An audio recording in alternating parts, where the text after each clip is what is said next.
Welcome to VOD films. இன்னைக்கு நம்ம பார்க்க போற படத்துல கிட்டத்தட்ட 50 லட்சம் கிலோமீட்டருக்கு பறந்து விரிஞ்சு கிடக்குற அமேசான் காட்டுல நடக்கிற கதையை தான் பார்க்க போறோம். இல்ல அண்ணாச்சி, மாசத்துக்கு 2 வாட்டி உங்க சேனல்ல அந்த காட்டுக்கு தானவே கூட்டு போயிட்டு இருக்கீங்கன்னு நினைப்பீங்க. ஆனா இந்த வாட்டி போற ட்ரிப்பு கொஞ்சம் வேற மாதிரி இருக்க போகுது. ஆளையே விழுங்குற அனகொண்டா பாம்புல இருந்து ஆண்மையை பெருக்கிற அரிய வகை மூலிகை வரைக்கும் அமேசான்ல இல்லாதது எதுவுமே இல்ல. ஆனா அது எல்லாத்தையும் விட விலை மதிப்பில்லாத இன்னொரு விஷயமும் இந்த காட்டுக்குள்ள இருக்கிறதா சொல்றாங்க. அதுதான் முழுசா தங்கத்தாலேயே கட்டப்பட்ட நகரமான எல் டொராடோ. பல 100 வருஷமா இந்த நகரத்தை தேடி காட்டுக்குள்ள போனவங்களும் சரி, அவங்கள தேடி காப்பாத்த போனவங்களும் சரி, உயிரோட திரும்ப வந்து சேர்ந்ததா வரலாறே இல்ல. அப்படிப்பட்ட ஆபத்தான காட்டுக்குள்ள கொட்டுற அருவிக்கு கீழே ஒரு குகை இருக்கிறதாவும், அந்த பாலும் குகைக்குள்ள ஆளுயிர தங்க சிலைகள் ஒளிஞ்சு கிடக்கிறதாவும் ஒரு கதை உண்டு. இந்த கதையை கேட்டுட்டு நம்ம ராக் மாமா அமேசான் காட்டுக்குள்ள இறங்கிடுறாரு. அங்க போய் பார்த்தா அடிமைகளை வச்சு கேஜிஎஃப் ஸ்டைல்ல தங்க சுரங்கம் தோன்றவங்க, போறவங்கள குண்டு போட்டு கொள்ற போராளிகள்னு பலவிதமான ஆபத்துகள். இதையெல்லாம் ராக் மாமா எப்படி சமாளிச்சாரு, தங்கச்சலையை கண்டுபிடிச்சாரா இல்லையாங்கிற பரபரப்பான அட்வென்ச்சர் கதையை தான் பார்க்க போறோம். இன்னைக்கு நம்ம பார்க்க போற அந்த படத்தோட பேரு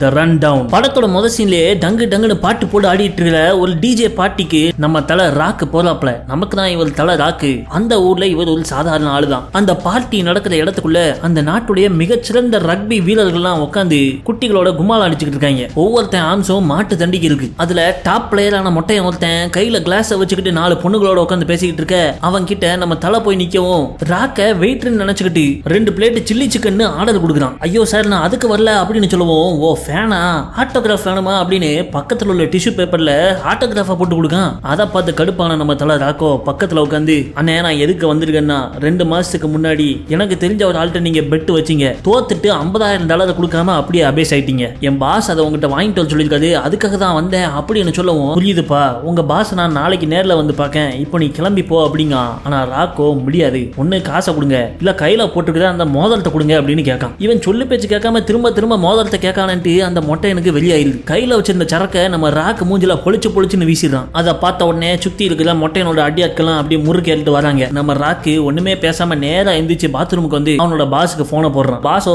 இன்னைக்கே காசு வேணும்னு கராரா சொல்லிட, சரி ஓகே உங்க விருப்பம் அப்படின்னு போனை வச்சுட்டு திரும்ப நேரம் அந்த மொட்டையங்கிட்ட வந்த ராக்கு, தம்பி உனக்கு 2 ஆப்ஷன். ஆப்ஷன் ஏ, உன் கையில் உள்ள மோதிரத்தை நீ என்கிட்ட கலத்தித்தா. அப்படி இல்லைன்னா ஆப்ஷன் பி, அந்த மோதிரத்தை உன்னை தர வைப்பேன் அப்படின்னு சொல்ல, முடிஞ்சா பண்ணல அப்படிங்கவும் சட்டுன்னு ராக்கு பின்னாடி வந்தவனுக்கு மூஞ்சில ஒரு குத்து. உடனே அவனுடைய அடியாட்கள் மற்ற ரக்பி நண்பர்கள்லாம் நம்ம ராக்க அடிக்க தாவி வர, ஒவ்வொருத்தனுக்கும் ஸ்பியர் ராக் பாட்டம்னு போட்டு தலை வெளுத்து விட்டுருதாப்ல. இறுதியா ஓட பார்த்த அந்த மொட்டையனை அடிச்சு படுக்க போட்டு அவன் கையில் உள்ள மோதிரத்தை புடுங்கி விட்டுருதான். அப்பதான் நமக்கு கேரக்டர் இன்ட்ரோவே கொடுக்காங்க.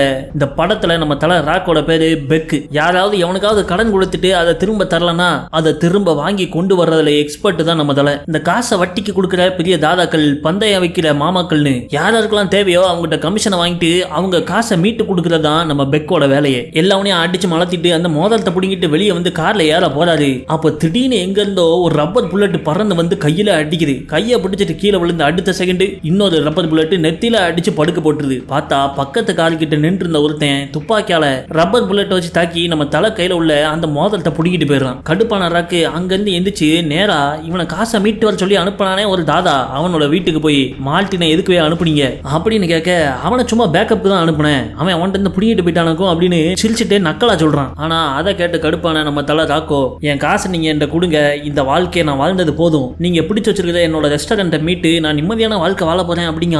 ஆனா அதுக்கு அந்த தாதாவோ ஒத்துக்கிட மாட்டேங்கான். நீ எனக்காக கடைசியா ஒரு வேலையை பண்ணி முடி, உன்னோட காசையும் ஹோட்டலையும் கொடுத்துறேன், நீ எக்கேடு கட்டு போ அப்படிங்க. வேற வழி இல்லாத நம்ம தலை, இன்னும் ஒரு வேலை தானே, சரி என்னன்னு சொல்லும் அப்படிங்கவும் அவன் ஒரு போட்டோவை கொடுக்கான். அது யாருன்னு பார்த்தா அது இந்த தாதாவுடைய பையன். அவன் பேர் டிராவிஸ் வாக்கர். அவன் ஒரு ட்ரெஷர் ஹண்டர் போல இருக்க, காடு காடா அலைஞ்சு புதையலை தேடுறவன். உங்களுக்கு இப்படி ஒரு பையன் இருக்குன்னு எனக்கு தெரியாதே அப்படிங்கவும், இது என் 3வது கல்யாணத்துல பிறந்தவன், அந்த கல்யாண வாழ்க்கையே 3 நிமிஷம் மட்டும் தான் நடந்துச்சு அப்படிங்கிறது. அதை கேட்ட நம்ம தலை வாயை தொடர்ந்து மூடுறாரு. இப்போ இந்த பையன் எங்க இருக்கான்னா, அமேசான் காட்டுக்குள்ள இருக்கிற எல் டொராடோ அப்படிங்கிற ரகசிய தங்க நகரத்துல புதையலை தேடி சுத்திட்டு இருக்கான். ஆனா அவன் அது மட்டும் பண்ணல, தப்பான ஆளுகிட்ட உரண்டு எழுத்துட்டான். இப்போ அவனை போடணும்னு அந்த எதிர்குறிப்பு சுத்திக்கிட்டு இருக்க, அதுக்காக தான் அவன் அந்த எல்டரோட நகரத்துல இருந்து தூக்குறதுக்காக நம்ம ராக்க அப்பாயிண்ட் பண்றாரு. இந்த வேலையை அவன் கச்சிதமா முடிச்சா $2,50,000 இவனுக்கு கொடுக்கதா சொல்றாரு. சரி நமக்கு நம்ம ரெஸ்டாரண்ட் தான் முக்கியம் அப்படின்ட்டு நம்ம தலை ராக்கு அன்னைக்கே பிளைட் ஏறி அமேசான் காட்டுக்கு கிளம்பிடுறாப்ல. ஆளை அலற விடும் அமேசான் காடு சும்மா பச்சை பசேல்னு இருக்கு. அதுல மம்மி படத்துல போற மாதிரி ஒரு சின்ன பிளைட்ல நம்ம ராக்கு போயிட்டு இருக்காப்ல.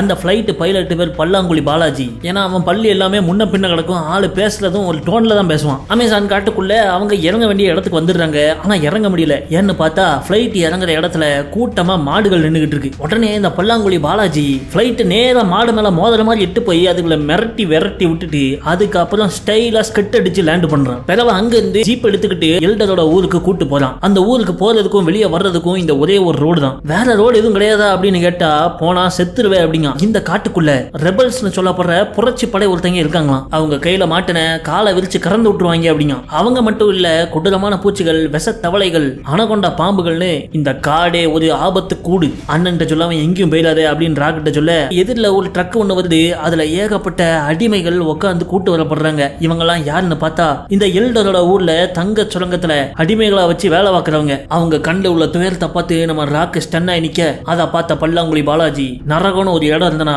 அது இந்த ஊர் தான் அப்படிங்க. அப்படியே கட் பண்ணி அந்த ஊரை காமிக்காங்க.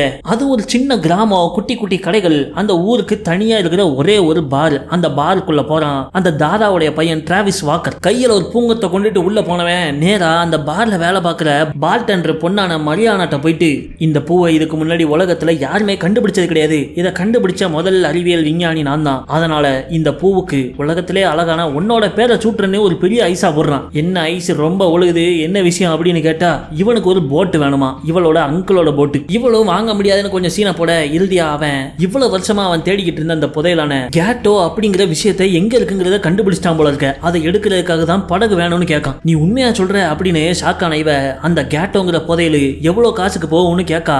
அவனும் இது காசை பத்தி கிடையாது, இந்த உலகத்திலே அதை கண்டுபிடிச்சது நான் தான் அப்படின்னு சொல்லிக்கிட்டு இருக்கான். ஆனா அவளுக்கு அதை பத்தி கவலை இல்ல, காசு தான் மேட்ரு. கிடைக்கிற காசுல எனக்கு 50-50 கொடுக்குறதா சொல்லு, நான் போட்டை ரெடி பண்றேன் அப்படிங்க. சரின்னு சொல்லிட்டு 50% ஒத்துக்கிறான். அதே நேரத்துல அங்க நம்ம பல்லாங்குழி பாலாஜி தலை ராக்க அந்த ஊரோட தாதாவான தங்க சுரங்கம் நடத்திட்டு இருக்க தங்கராஜ் கிட்ட கூட்டு போறான். ஒரு பெரிய கேட்டு, அதுக்கு வெளியே ஏகப்பட்ட அடிமைகள் அன்னைக்கு பண்ண வேலைக்கு கூலி வாங்குறதுக்காக நின்றுட்டு இருக்காங்க. அந்த இடத்தை சுத்தி அந்த தங்கராஜோட ஆட்கள் கையில துப்பாக்கியும் சாட்டையும் வச்சுக்கிட்டு நிக்காங்க. அதுல முன்னாடி நின்னவன் அவனுக்கு இன்னைக்கு கொடுக்க வேண்டிய தினக்கூலிய கம்மியா கொடுத்துருக்காங்க அப்படின்னு கேட்க கொடுக்கறத வாங்கிட்டு போல அப்படிங்காங்க. கடுப்பான அவன் அன்னைக்கு தோண்டி எடுத்த தங்கத்தை இவங்கிட்ட கொடுக்காம அங்க இருந்து எடுத்துட்டு போக பார்க்கான். உடனே வண்டி மேல சாட்டையை வச்சு நின்னுகிட்டு இருந்த ஒருத்தன் சடார்னு சாட்டையை கொண்டு அவன் கையை பிடிக்க இன்னொருத்தன் சாட்டையை வீசுறான். அது அவன் கையை கிழிச்சு எடுக்குது. இப்படி என்ட்ரியவே பயங்கர டெரரா கொடுக்காங்க நம்ம ராக்குக்கு. பிறகு உள்ள கூட்டு போகும் ஒரு கண்ட்ரோல் ரூம் மாதிரி இருக்கு.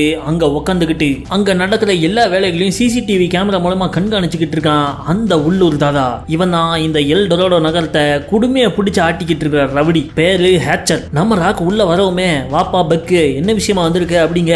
என் பேரு உங்களுக்கு எப்படி தெரியும் அப்படின்னு ராக்கு ஷாக் ஆகுதாப்ல.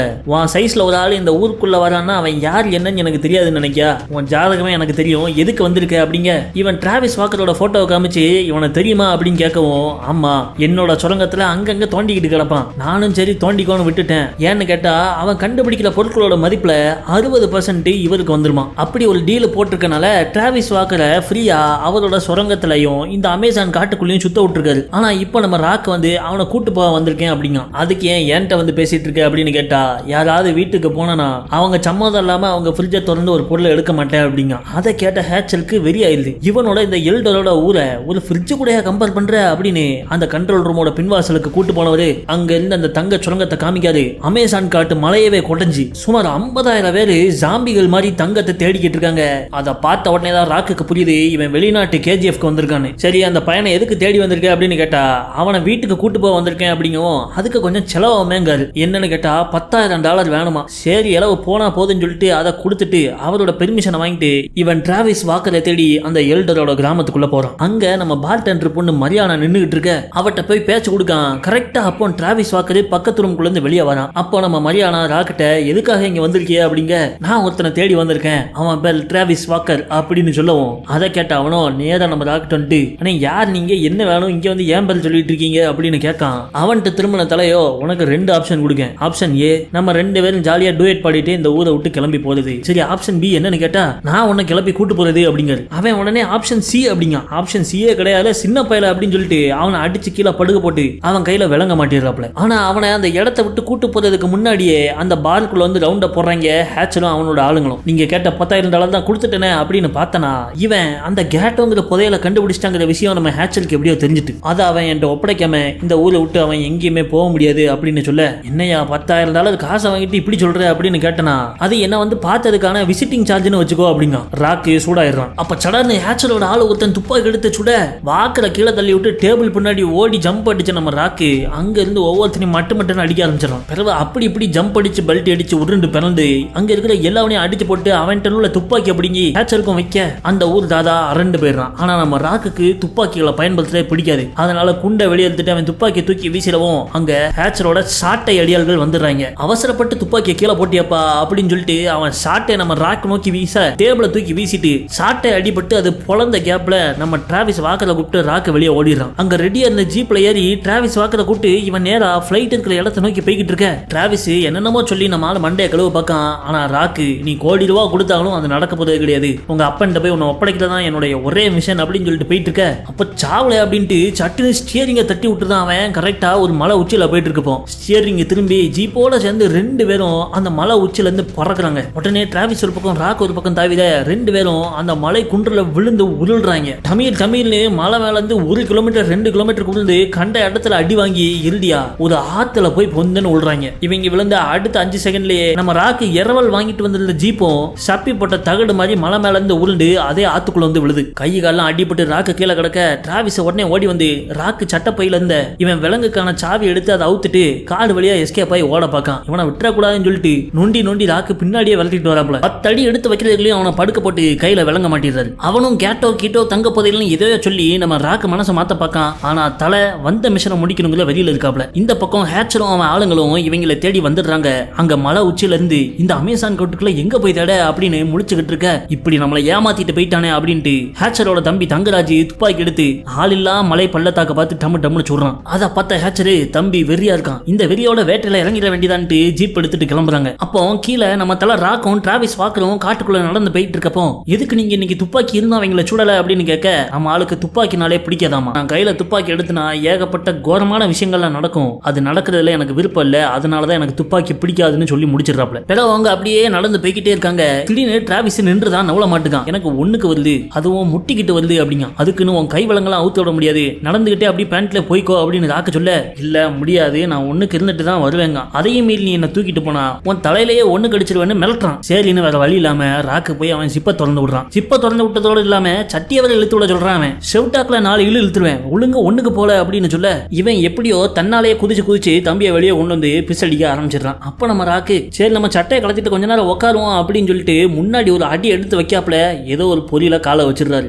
சடன்னு மண்ணுக்குள்ள ஒளிஞ்சிருந்த கயிறு வெளியே வந்து இவர் காலில் சுருக்கு போட்டு இழுத்து தலையில தொங்க விட்டுருது. ஒண்ணு கடிச்ச ஓனாண்டி திரும்பி பார்த்தா ராக்கு தலைகுப்புறப்படுத்த சைக்கிள் ஓட்டிட்டு இருக்காப்ல. பாக்கெட் அந்த சாவியும் கீழே விழுந்துருது. உடனே இவனும் ஜாலியா சாவி எடுத்துக்கிட்டு அடுத்த ஜென்மத்துல பாக்கலானே அப்படின்னு கிளம்பி போறான். இவன் ஒரு பொறியில காலை வச்சுட சரட்டுன்னு மண்ணுக்குள்ள இன்னொரு கையில் வந்து இவனையும் தலையில தொங்க விட்டுருது. சரி இப்ப 2 பேரும் மாட்டிக்கிட்டோம், இப்படியே எஸ்கேப் ஆகணும் அப்படின்னு 2 பேரும் ஒன்னா முயற்சி பண்ண ஆரம்பிக்காங்க. மரத்துல ஒரு குரங்கு வந்து உட்காந்துருக்கு. அத்தி இவன் ஏன் இங்க வந்திருக்கான் அப்படின்னு இங்க இருந்து அடுத்த மரத்துக்கு தவளான்னு பார்த்தா அங்கேயும் ஒரு குரங்கு இருக்கு. அப்பதான் கவனிக்காங்க இவங்களுக்கு குரங்கு கூட்டம் ஒண்ணு சுத்து போட்டுட்டு எந்த பக்கம் போனாலும் அதுங்க கடிக்க வர வேற வழி இல்லாம இவங்க நடுவுல இருந்துடலான்னு பார்க்காங்க.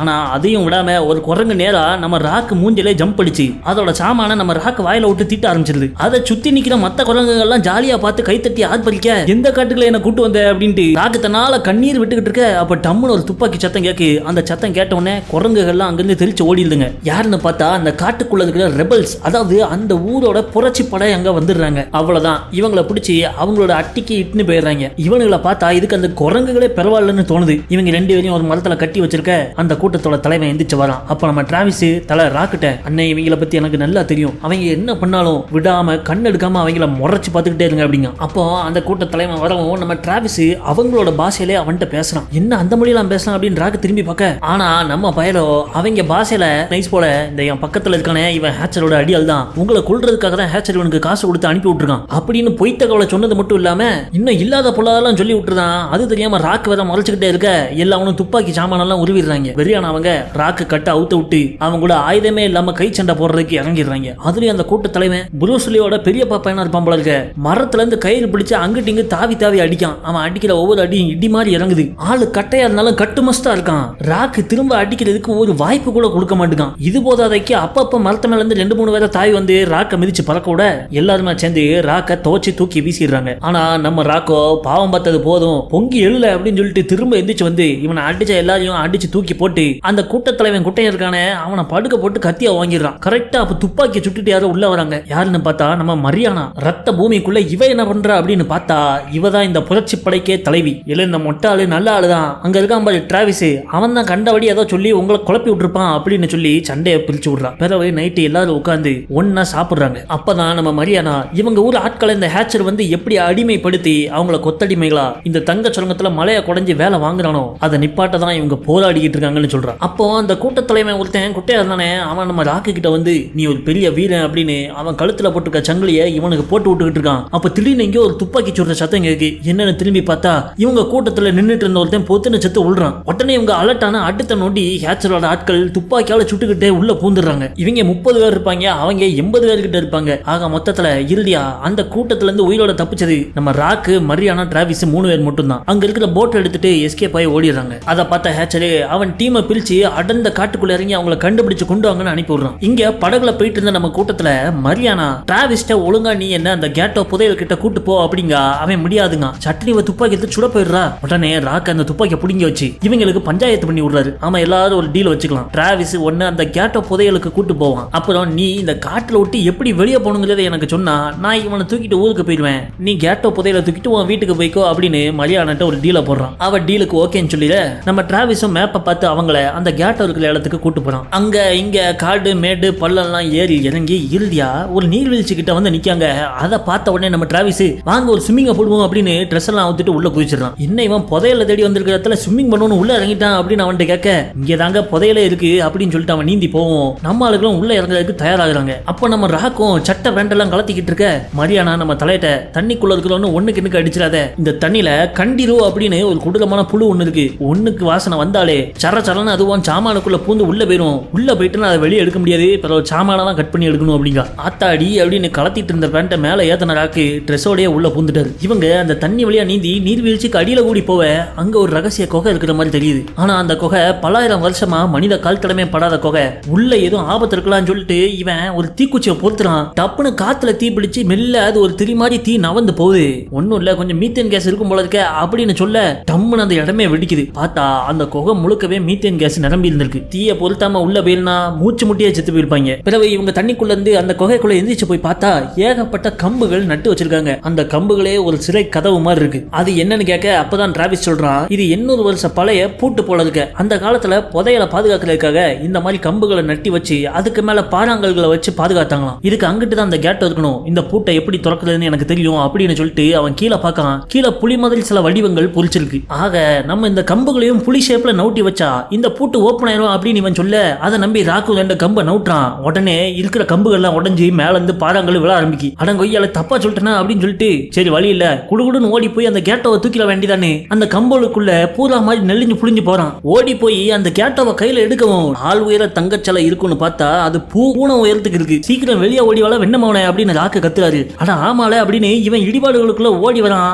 ஆனா இவன் வெளியே வர்றதுக்குள்ளயும் மொத்த பாறாங்கல்குள்ள இடிஞ்சு விழுந்துருது. கண்ணு முழிச்சு பார்த்தா இவங்க 2 பேர் காட்டுக்குள்ள உட்காந்துருக்காங்க. பக்கத்துல மரியானா இருக்கா. நல்ல வேலை கரெக்டா வெளியே வந்த பிறகு இடிஞ்சு விழுந்தது, இல்லனா மண்டையில வந்து பீஸ் ஆயிருப்பீங்களே அப்படின்னு சொல்லிட்டு இந்தாங்க இந்த பழத்தை சாப்பிடுங்க கொஞ்சம் மண்டை தெளிவாகும் அப்படின்னு நம்ம ராக்குக்கும் டிராவிஸ்க்கும் அந்த காட்டு பழம் ஒண்ணு கொடுக்க அதை சாப்பிட்ட அடுத்த நிமிஷம் நம்ம ராக்குக்கு டிராவிஸோட மூஞ்சி குரங்கு மூஞ்சி மாதிரி தெரிய ஆரம்பிக்குது. அதே மாதிரி அவனுக்கும் ராக்கு மூஞ்ச பார்த்தா ஏதோ காது முளைச்ச கார்கோயல்ஸ் மாதிரி இருக்கான். அவளந்தான் ஒரு நிமிஷத்துக்குள்ளேயும் 2 பேரும் போந்து கீழே மயங்கி விழுந்துறாங்க. ஏதோ மெல்ல இறங்கி வந்த மரியானா நம்ம டிராவிஸ் பேக்ல இருந்து அந்த கேட்டோவை எடுத்துக்கிட்டு இதை நீ பிளாக் மார்க்கெட்ல வித்து காசாக்க நான் அனுமதிக்க மாட்டேன், அதனாலதான் உங்களுக்கு பழத்தை கொடுத்து பொருளை தூக்கிட்டு போறேன். காலையில முழிச்ச பிறகு இங்க இருந்து வடக்கு பார்க்க நீங்க நேரா கொண்டான ரோடு வர போய் அங்க இருந்து லெஃப்ட் எடுத்து போனீங்கன்னா உங்களோட ஏரோப்ளேன் இருக்கிற அந்த ஏர்ஃபீல்டு வந்துடும். அதுக்கப்புறம் நீங்க ஊருக்கு போலாம் அப்படின்னு டாட்டா காமிச்சிட்டு அவ கேட்டோவை எடுத்துட்டு எஸ் ஆயிடுறா. நம்ம பயிர்களும் அப்படியே அசைய முடியாம படுத்துறாங்க.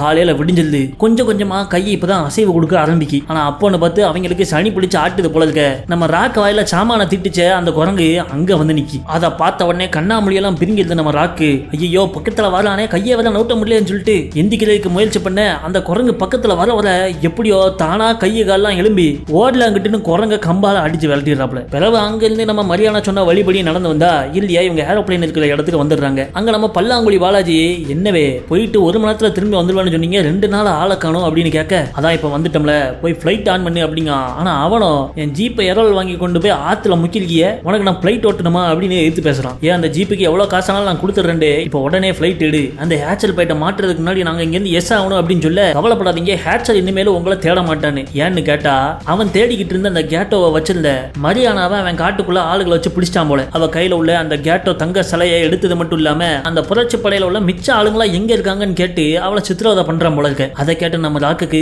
அவளை இப்படி அம்போன்னு விட்டுட்டு போக மனசு இல்ல. இவன் அவட்ட போட்ட டீல் படி இவ கையில கேட்டோ இருக்கணும். ஆனா இப்போ அதை ஹேச்சர் பிடிங்கிட்டான். அதனால ராக்கு நான் கொடுத்த வாக்க மீறாதவன், எப்பாடுபட்டாவது அந்த கேட்டோவை அவட்ட மீட்டு கொடுப்பேன் அப்படின்னு சொல்லிட்டு தனியா அங்கிருந்து கிளம்புறான். அதை பார்த்த டிராவிஸ், யோ குமரேசா, என்ன அங்க தனியா போய் அடிபட்டு சாவ போறியா, என்னையும் கூட்டு போயா அப்படின்னு சொல்ல, சரி இதுக்காக அவன் விலங்கு அவுத்து விடுறேன், ஆனா என்கிட்ட இருந்து தப்பிச்சு போனா நீ எங்க இருந்தாலும் திரும்ப தேடி வந்து உன்னை பிடிப்பேன் அப்படின்னு சொல்லிட்டு இவன் விலங்கு அவுத்து விட இவங்க ரெண்டு பேரும் எல்டரோட ஊரை நோக்கி கிளம்புறாங்க. இங்க நம்ம ஹேச்சர் ஆட்களோ மரியானாவை பிடிச்சு வச்சிருக்க, உன் டீம்ல உள்ள மத்த ஆட்கள்லாம் எங்க அப்படின்னு கேட்டுக்கிட்டு இருக்கான். அப்போ நம்ம ஹேச்சரோட செக்யூரிட்டி ரூம்ல உள்ள ஒருத்தன், தல நம்ம 1 நம்பர் அவுட் போஸ்ட்ல உள்ள ஆளுங்கிட்ட இருந்து எந்த தகவலும் வரமாட்டுக்கு அப்படின்னு சொல்ல, என்னாச்சுன்னு அவன் ஓடி வந்து பார்க்கான். சிசிடிவி கேமரா முன்னாடி நம்ம தல ராக்கு நிக்காப்ல. தம்பி ஹேச்சர், இந்த கேமராவை நீ பார்க்கன்னு எனக்கு தெரியும், உனக்கு 2 ஆப்ஷன் தரேன். ஆப்ஷன் ஏ, மரியானாவையும் அவ கையில இருந்து புடுங்கின கேட்டவையும் கொடுத்து அவளை அனுப்பி விட்டனா நீ இந்த ஊரை விட்டு எந்த வித பிரச்சனை இல்லாம நிம்மதியா நடந்து போயிடலாம். அப்படி இல்லனா ஆப்ஷன் பி, நான் அதை பண்ண வைப்பேன் அப்படின்னு சொல்ல இவனும் கொழுப்படுத்தவன் ஆப்ஷன் ஏன்னு சொல்லிடுறான். தப்பான ஆப்ஷனை சூஸ் பண்ணிட்டியாப்பா அப்படின்னு சொல்லிட்டு கேமராவை அடிச்சு உடைச்சிட்டு அவங்க அங்க இருந்து கிளம்புறாங்க. அதை பார்த்த ஹேச்சர் ஊருக்குள்ள எவனும் நுழைய கூடாதுன்னு சொல்லிட்டு ஃபுல் செக்யூரிட்டி ஊரோட மூல முடுக்கல எல்லாம் துப்பாக்கியோட ஆள் நிப்பாட்டிடுறான். ஊர்ல உள்ள லோக்கல் ஆட்கள்லாம் வீட்டுக்குள்ள போய் ஒளிஞ்சுக்கிட அங்க ஃபுல்லா ஹேச்சரோட அடியாட்கள் மட்டுமே இருக்காங்க. ஊரே மயான அமைதியா இருக்கு. அப்ப அங்க ஒருத்தன் பிபி வாசிச்சுக்கிட்டே ஊருக்குள்ள நடந்து வரான். யாரா அவன் கோமாளின்னு எல்லாரும் திரும்பி பார்க்காங்க. அது நம்ம பல்லாங்குழி பாலாஜி. 3 ஊதுகுழல வச்சுக்கிட்டு பல்லுக்குள்ள விட்டு ஆட்டிக்கிட்டே வாசிச்சுட்டு வரான். வாசிச்சுட்டே உள்ள வந்து நின்னுவன், இப்போ உங்களுக்கு ஒரு ஷோ காட்ட போறேன் அப்படின்னு சொல்லிட்டு கையை தூக்கி ஒரு சொடக்க போட்டு நவுண்டு போவ பின்னாடி இருக்கிற காட்டுக்குள்ள இருந்து கொத்து கொத்தா காளை மாடுகள் பாஞ்சு வருது. இதை கொஞ்சமும் எதிர்பார்க்காதவங்க துப்பாக்கி எல்லாம் தூக்கி போட்டு ஓடுறாங்க. அந்த காளை மாடுகளோ வேறுபாடு பார்க்காம மேலே ஏறி வெளுத்து வாங்குது. அப்ப அந்த கூட்டத்தோட கூட்டமா நம்ம ராக்கும் டிராவிஸும் அந்த ஊருக்குள்ள பூந்துடுறாங்க. 2 பேரும் ஆளுக்கு ஒரு திசையில போய் சண்டை போட்டுக்கிட்டு இருக்க, துப்பாக்கி வச்சு சுட்டுட்டு இருந்தவங்க எல்லாம் ராக்கு கையிலே அடிச்சு பிளக்கிறான். ஆனா இறுதியா ரோட்டுக்கு அந்த பக்கம் டிராவிஸ் எரிஞ்சிட்டு இருக்கிற ஒரு பஸ்ஸுக்கு பின்னாடி மாட்டிக்கிறான். அது எந்த நேரம் வேணாலும் வெடிக்கும். அண்ணே காப்பாத்துங்கனே அப்படின்னு அவன் ராக்க பார்த்து கதற, இங்க ராக்கே வெளியே வந்தா மண்டையில ஹெட்ஷாட் அடிக்கிற மாதிரி ஒரு செவருக்கு பின்னாடி ஒளிஞ்சுக்கிட்டு இருக்கான். சுத்தி ஸ்னைப்பர்கள் உட்காந்துட்டு இருக்காங்க. ஆனா இவன் தாமதிச்சா டிராவிஸ் மேல போய் சேர்ந்துருவான்னு தெரிஞ்சுக்கிட்டு ராக்கு வேற வழி இல்லாம முன்னாடி இருக்கிற 2 ஷாட் கனை கையில எடுக்கிறான். அவ்வளவுதான், துப்பாக்கி எடுக்கவும் அவன் உடம்புக்குள்ள பேய் பூந்த மாதிரி ஆயிடுது. வெளியே வந்தவன் டபுள் ஷாட் கனை வச்சு சுத்தி இருக்கிற எல்லாரையும் டங்கு டங்குன்னு மலத்துறான். அதே நேரத்துல டிராவிஸும் அந்த பக்கம் பஸ் கிட்ட இருந்து தப்பிச்சு ஓடிட அவனும் கையில ஒரு துப்பாக்கி எடுத்துக்கிட்டு வர்றவன்லாம் போட்டுதல்ல இவங்க 2 பேரும் டபுள் மேன் ஆர்மியா மொத்த ஹேச்சரோட படையும் அடிச்சு தள்ளுறாங்க. இறுதியா ஹேச்சரோட சாட்டை கேங்க சேர்ந்த 3 பேர் அங்க வராங்க. 3 பேருமே சாட்டை தூக்கி அடிக்கிறதுல பெரிய வித்துவானுங்க. ஆனா அவனுங்களை பிடிச்சி நொத்து நொத்திடுறான் ராக்கு. இதெல்லாம் பண்ணிக்கிட்டு இருக்க மேல அடிபட்டு கடந்த ஹேச்சரால ஒருத்தன் ஸ்னைப்பர் துப்பாக்கி எடுத்து மாடியில இருந்து சுட போவ டம்முன்னு ஒரு துப்பாக்கி சத்தம் கேக்கு. பார்த்தா அந்த ஸ்னைப்பர் செத்து விடுறான். யாருன்னு திரும்பி பார்த்தா அங்க நம்ம டிராவிஸ் அவனை சுட்டு ராக்கோட உயிரை காப்பாத்திடுறான். ஆனா ராக்குக்கு எதிரா ஹேச்சர் துப்பாக்கி வச்சு நின்னுகிட்டு இருக்கான். கீழே விழுற ஸ்னைப்பரை கையிலே பிடிச்ச ராக்கு ஹேச்சரோட துப்பாக்கியை சுட்டு பறக்க விட்டுறான். டேங்கப்பா பயங்கர வித்தக்காரன் இருக்கேன்னு ஹேச்சரே ஷாக் ஆயிடுறான். அந்த ஊர் மக்களே அவனுக்கு சுத்த போட்டுறாங்க. இப்பவும் நம்ம ராக்கு உனக்கு ஒரு ஆப்ஷனை கொடுக்கேன். ஆப்ஷன் ஏ, இங்க இருந்து நீட்டா நீ நடந்து போயிடலாம், இந்த ஊரை விட்டு கிளம்பிடு. இல்ல அப்படின்னு சொல்ல எனக்கு எப்பவுமே என்னோட ஆப்ஷன் மட்டும் தாவே அப்படின்னு சொல்லவும் ஊர் மக்கள்லாம் அவனை வெறியோட பாக்காங்க. அதோட போலாம்ல, அதை விட்டுக்கிட்டு ஊர் மக்கள்கிட்ட போய் நான்லாம் வரலன்னா இந்த ஊரெல்லாம் டெவலப்பே ஆயிருக்காது, நியாயப்படி பார்த்தா நீங்க எல்லாம் எனக்கு செல வச்சு கும்பிடணும் அப்படின்னு வாய் பேச டம்முன்னு எங்க இந்த புல்லட் வந்துச்சுன்னு தெரியல 2 புல்லட்டையும் 2 பால்ஸையும் செதற விட்டுருது. பதறி போன ஹேச்சரு மெல்ல எந்திரிச்சு நான் ஆப்ஷன் ஏவே எடுத்துக்கிறேன் அப்படின்னு சொல்லிட்டு அங்க இருந்து நடந்து போறான். 10 ஸ்டெப் எடுத்து வைக்கல, பால்ஸை பிடிச்ச மணிக்கு அப்படியே கீழே விழுந்து செத்துறான். பிறகு நம்ம மரியானா அங்க வந்து எங்க ஊருக்கு நீ ஒரு மிகப்பெரிய உதவி பண்ணிருக்க அப்படின்னு ராக்குக்கு நன்றி சொல்ல, நம்ம ராக்கோ நான் உனக்கு கொடுத்த டீல் படி அந்த கேட்டோவை உன்ட்ட ஒப்படைக்கன்னு சொல்லியிருந்தேன், அதனால தான் நான் திரும்பி வந்தேன், சொன்ன வாக்க மீறவன் கிடையாது இந்த பெக்கு அப்படிங்க. இது இதேவா கேக்கீங்க அப்படின்னு அங்க டிராவிஸ் வந்து நிக்கான். பார்த்தா அவனுக்கு அந்த சிலையை கண்டுபிடிக்கிறதா முக்கியமே தவிர அத காசுக்காக இவன் இத்தனை வருஷமா தேரல. அதனால அந்த கேட்டோவை நம்ம மரியாதை கையிலே கொடுத்து இது உங்க ஊர் மக்களுக்கு சொந்தமானதுன்னு அவட்ட ஒப்படைச்சிடறான். அது மட்டும் இல்லாம உன் மிஷன்லயே நான் குறுக்க வர மாட்டேன், என்னை எங்க அப்பாட்டே நீ கூட்டு போன கையை நீட்ட ராக் அவன் கையில விளங்க மாட்டி அவனை லாஸ் ஏஞ்சலஸ்க்கு தூக்கிட்டு போயிடறான். அங்க போய் அந்த தாதாவோட வீட்டுக்குள்ள டிராவிஸ் வாக்கரை கூட்டு போவ, வா மவனே என் 3ஆம் தரத்து மவனே, ஏன் மவனே இப்படி கண்டவன்ட்ட பிரச்சனை பண்ணி என்ன உள்ள இழுத்து விடுற அப்படின்னு அவன் மூஞ்சிலே குத்துறான். நம்ம ராக்கு பக்கம் திரும்ப அந்த தாதா நீ சொன்னபடி வேலையை முடிச்சிட்ட, அதனால இந்த $2 லட்சம் எடுத்துட்டு சந்தோஷமா கிளம்பு அப்படின்னு ராக்க விடுவிச்சிடறான். ஆனா அந்த டிராவிஸ் பயலுக்கு என்ன ஆக போகுதுன்னு தெரியாத ராக்கு அவனை எதுவும் கொலைகளை பண்ணிடுவாங்களோன்னு பயந்து போய் அந்த தாதாட்ட தலைவா நீங்க பணத்தை கொடுத்துட்டீங்க ரொம்ப நன்றி, ஆனா போறதுக்கு முன்னாடி சின்னதா ஒரு பார்ட்டி பண்ணிட்டு போலாம், அமேசான் காட்டுல இருந்து அரிய வகை ஆண்மை பழத்தை கொண்டு வந்திருக்கேன், இதை சாப்பிட்டனா சும்மா கின்னு பூஸ்ட் ஆயிரும் அப்படின்னு சொல்லிட்டு கொடுக்க சாப்பிட்ட உடனே ஒவ்வொருத்தருக்கும் எதிரில் உள்ளவன் கார்கோயல்ஸ் மாதிரி தெரிய அப்படியே பொந்துன்னு அசைவு இல்லாம கீழே விழுந்துடுறாங்க. பிறகு அவன் நம்ம டிராவிஸ் அங்கிருந்து காப்பாத்தி வெளியே கொண்டு வந்துடுறான். என்னை எங்க அப்பன் இருந்து காப்பாத்தனால நீ பெரிய வீரன் நினைச்சுக்காத அப்படின்னு டிராவிஸ் வாய் பேச ஐயே இவனை காப்பாத்தினது தப்பா போச்சுன்னு வாயில குத்து விடுறான் ராக்கு. அதோட அந்த படத்தை முடிச்சிடுறாங்க. இன்னைக்கு பார்த்த இந்த அமேசான் காட்டு அட்வென்ச்சர் படம் உங்களுக்கு பிடிச்சிருந்தா நம்ம வீடியோக்கு உடனே லைக் பண்ணி படம் எப்படி இருந்துச்சுங்கிறத கமெண்ட்ஸ்ல சொல்லுங்க. இன்னும் பல வினோதமான படங்களை பார்க்க நம்ம VOT Films சேனலை சப்ஸ்கிரைப் பண்ண மறந்துடாதீங்க. வீடியோ பார்த்ததுக்கு நன்றி.